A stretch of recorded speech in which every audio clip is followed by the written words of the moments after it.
Hello and welcome back to Football Daily, where we have collected a squad of players who are almost impossible to manage. Goalkeeper, Kepa Arrizabalaga. Kepa Arrizabalaga became Chelsea's #1 and the world's most expensive goalkeeper in 2018, when the Blues signed him for £72 million to replace Thibaut Courtois. That price tag came with a lot of responsibility, and clearly a huge ego.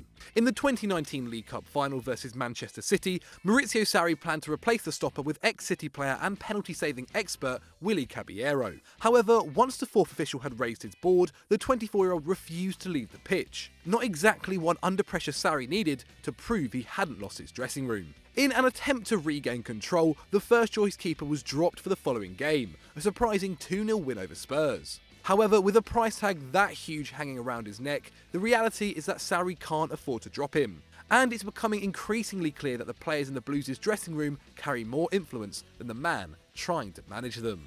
Defender, William Gallas. In a list that is bound to host a number of Mavericks, it's unsurprising that William Gallas is filling out the back line.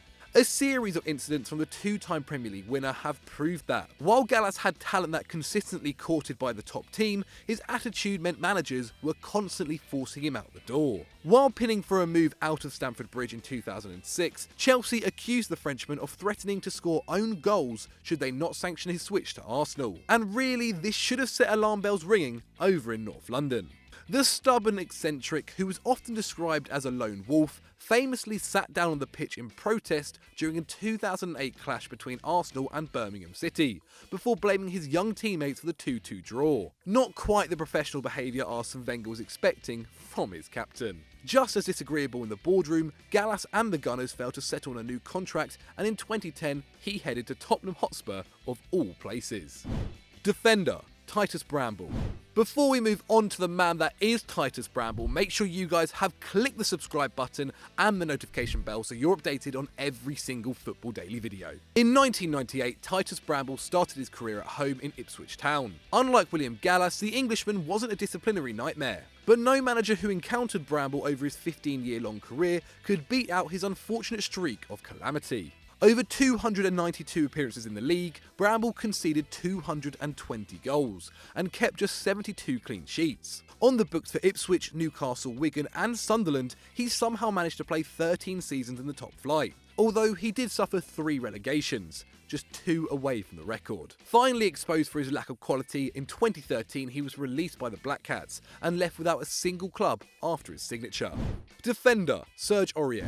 So far this season, Pochettino has selected Serge Aurier to start just 6 Premier League and 4 Champions League games. The right-back was a vaguely more regular figure last term, making 16 starts, but his lack of action in the English top flight means we still haven't forgotten his previous antics. Now 26 years old, Aurier impressed at the Parc des Princes, making a monstrous 7.4 tackles and interceptions per 90 minutes in the 2015-16 Ligue 1 campaign. However, his disciplinary record is a lot more distracting, and are to blame for his decline. The Ivorian international was displaced in Paris thanks to his off-pitch antics. He was caught criticising his manager, Laurent Blanc, and his teammate Zlatan Ibrahimovic online, leading to a demotion to train with the reserves and a suspension. As if that wasn't bad enough, he was arrested for assaulting a policeman outside a Parisian nightclub. Hardly the professional at the top of a coach's team sheet.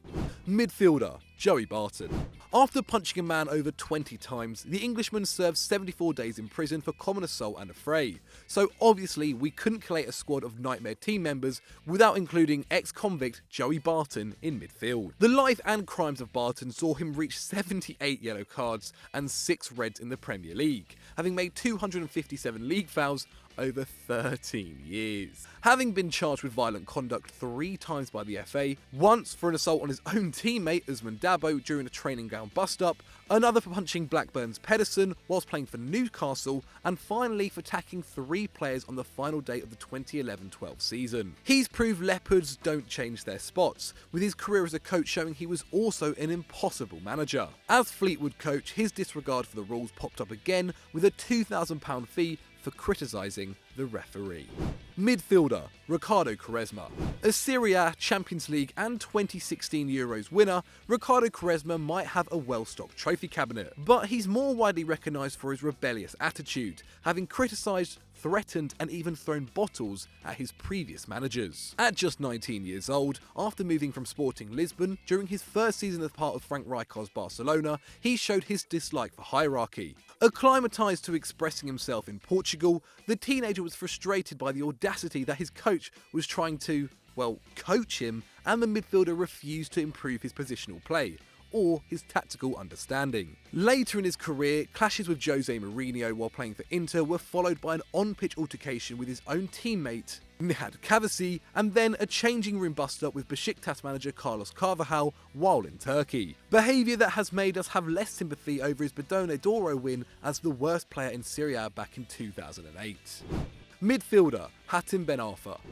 Hatem Ben Arfa's quality on the ball might be obvious, but look closer at his career and risks with managers are commonplace. The Frenchman banged heads with Alan Pardew, who, in Ben Arfa's own words, made life in Newcastle hell. His loan move to Hull City saw him clash with Steve Bruce after the manager told the press that he had no idea where his player was after he'd been missing training sessions. Many people thought his career was over, but a short-lived revival in Nice occurred in 2015 and earned him a move to PSG in 2016, where his poor discipline reared again versus Unai Emery. While at the Parc des Princes, he didn't only disobey Unai Emery on the field by refusing to track back, but was also caught making fun of his manager's attempts to speak French, and ignored all diet plans, found tucking into a kebab in the middle of PSG's car park. His inability to stick to the rules has undoubtedly ruined his career, with his superlative season for Nice looking more like an anomaly than a peak. Midfielder Adel Taarabt. The Forgotten Wonderkid Adel Taarabt might have been doomed by his label as the next Zidane, but his attitude throughout his career didn't help him live up to the expectation either. Taarabt's clear ability and potential has been limited by his lack of application. Arriving in England in 2007, his first stop was Tottenham Hotspur, but by 2008 he had been banned from the training ground and not even given a squad number by Juan de Ramos. When Harry Redknapp took over, he labelled the Moroccan a fruitcake and picked him for only one Prem game. That didn't seem to bother the former Lens player though, who referred to their North London rivals as a better side he'd prefer to play with. His time at QPR wasn't much more productive, and neither was his international career. Taarabt was left out of the Moroccan squad after he reportedly refused to pick up the phone or reply to any messages from his manager. Now 29, Taarabt has recovered from his drop from Benfica to their reserves, with a loan move to Genoa this season, where he's notched up 2 goals in 28 appearances. Forward Carlos Tevez. In a 10-year span of Carlos Tevez's career, he has scored a total of 125 goals, with his peak coming in his very first season at Man City, where he contributed to 30 goals in 35 appearances. However, his destruction in attack has repeatedly come at a price for his coaches. While playing under Roberto Mancini at the Etihad, Tevez refused to come on as a substitute in a Champions League game versus Bayern Munich. The coach claimed the Argentine ignored his instructions and refused to leave his comfy seat on the bench. The Sky Blues put their striker on gardening leave following the incident, but it didn't fix his attitude. In 2013, he was given time off mid-season, but was spotted playing golf whilst his team had lost to Southampton. His naughty boy stance wasn't isolated to England either. During his stint in China, playing for Shanghai Shenhua, the former Juve striker angered fans when he travelled to Disneyland with his family instead of attending their CPL game versus Changchun Yatai, proving that it doesn't really matter where he is, Tevez is an extremely difficult man to lead. Forward, Nikola Kalinic. The 2018 World Cup saw Croatia win a silver medal for the first time in their history, but one player refused to accept a medal. Nikola Kalinic turned down the accolade as he hadn't played one single minute in Russia. The striker was expected to be an important backup for Mario Mandzukic, but was handed a plane ticket back to Croatia during the group stage. Kalinic, who now plays for Atletico, was sent home after he refused to come on during a game against Nigeria. The striker claimed he was suffering from a back injury and was unable to play. Head coach Zlatko Dalic and the medical staff didn't believe him, and he was sent packing. At 30 years old, the former Blackburn Rovers forward shows that petulance doesn't have an age limit.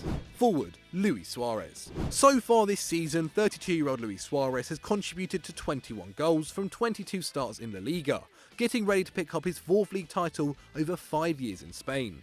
But for all the talent that oozes from the striker's play, Suarez is only ever a moment away from absolute disaster. Regularly accused of diving, booked for the occasional stamp, Suarez's signature move, the bite, is the creme de la creme of his misdemeanor charges. The first biting incident earned himself the Cannibal of Ajax title while playing under Martin Jol. The second came under the tutelage of Brendan Rodgers at Liverpool, and the third in the 2014 World Cup as Oscar Tabarez failed to keep the toothy forward in line. That means that over a period of 4 years, Suarez simply couldn't keep himself in check, repeatedly making the same weird mistake, meaning that his striking ability in front of goal is constantly weighed against the risk that he could take a chunk out of an opponent should he see red. It's been 4 years since his last incident, so either Valverde has finally managed to tame Jaws himself, or the Uruguayan is just about ready to sink his teeth into his next victim. So that's our squad of 11 players who are impossible to manage, but have we missed anyone out? Let us know in the comments below. If you like this video, make sure you click the like button. Let's try and get 5,000 likes, and why not stay up to date by clicking the bell and the subscribe button that's right next to it. If you enjoyed this, click on the video on screen right now, and I'll see you guys next time.